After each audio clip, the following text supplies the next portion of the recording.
C Joseph Vijay எனும் நான்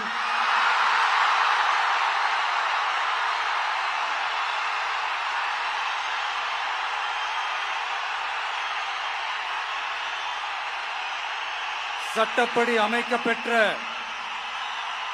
இந்திய அரசியல் அமைப்பின்பால் உண்மையான நம்பிக்கையும் மாறா பற்றும் கொண்டிருப்பேன் என்றும்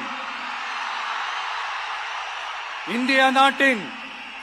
ஒப்பில்லாத முழு முதல் ஆட்சியையும் ஒருமையையும் நிலை நிறுத்துவேன் என்றும் தமிழ்நாட்டு அரசின் முதலமைச்சராக